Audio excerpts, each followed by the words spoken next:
thing, man, are absolutely scared. They terrified to commit because we got everything to lose and nothing to gain, you know? My thing is this: when you think of a relationship from a business standpoint, like people preach out the notion that marriage is of God, right?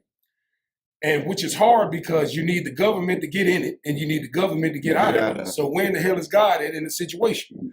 Then on top of that, there are situations where there are men, now mind you, the women want a man already built up. They don't want to go through the trenches with you. No. So is it fair that I build this company, build this empire, and then you just come out the blue and take half my shit? On top of that, it's the emotional aspect.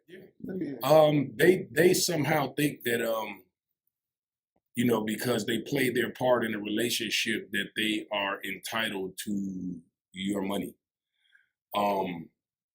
I would say that you ain't entitled to anything that you didn't work for. Okay, so if you are a part of that business, or you was the one that poured into him when he didn't have nothing, and he built this business with your help, you absolutely deserve all you can get. Most definitely. But absolutely not coming into a man's life where he's always really built up and thinking you entire. I don't. That's not fair to anybody.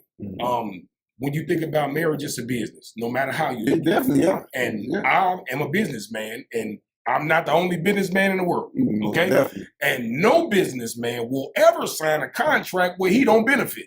Most definitely. So there you have it. So this is why you have these long-term ass relationships with no ring. Because, you know, women tend to switch up, if you will, when they get that ring. When they get that ring, now they know I got his ass.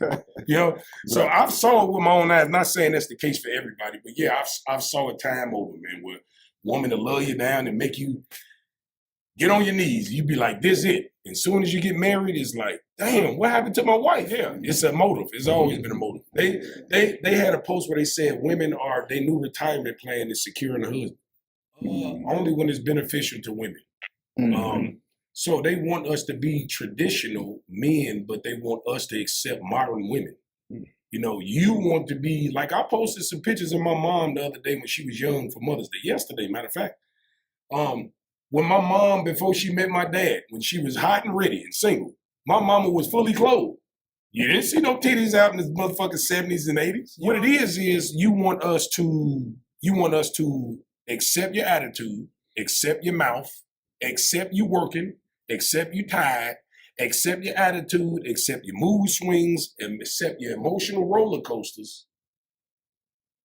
But you can't accept nothing I do. None of my flaws. For instance, a woman will say, I had to be masculine because I didn't have no man. And she wants us to understand what happened to her. The reason why she is what she is when you meet her. Right. But if I say I didn't have no daddy and I don't know how to treat a woman, I'm canceled. She ain't trying to put up with this. She gonna tell me, go get your shit together and then come back. But you get to come to me broke and expect me to pick up the pieces from your daddy not being there, your baby daddy's not being shit. So it's a double standard all the time. Only when it comes to the pandering lying ass niggas. Okay. So like, so to pander to women is a huge market in the podcast world, right? And see, when the relationship men give out relationship advice on podcasts, they don't understand that they are talking to a very small demographic of women. But what happens is the majority of the women take that advice as if that pertains to them, and it's not.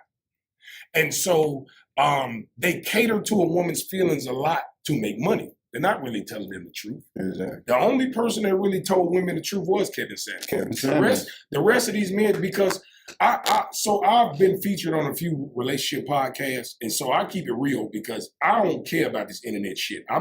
I'm successful already without this shit. Right. So I'm gonna be myself. I don't have no horse in that race to say, oh, if I say this, I'm gonna lose my followers. I don't give a fuck. You know what I'm saying? So I'm gonna say what I wanna say. So when I get on these relationship podcasts and I open my mouth and I get to telling them how I feel, it forces the person whose podcast to either cut me off, change the subject, or pander to his audience because I'm gonna make them lose people because women can't hold themselves accountable. You will notice that a woman will let you do anything you want, say anything you want, say it how you want until you're talking to her.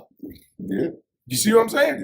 Yeah. I can come in the house with my woman, these bitch ass motherfuckers at the job piss me off. Well, she'll sit there and listen, baby, calm down. But then as soon as I say, motherfucker, you ain't clean up, watch how you talk to me. You know what I'm saying?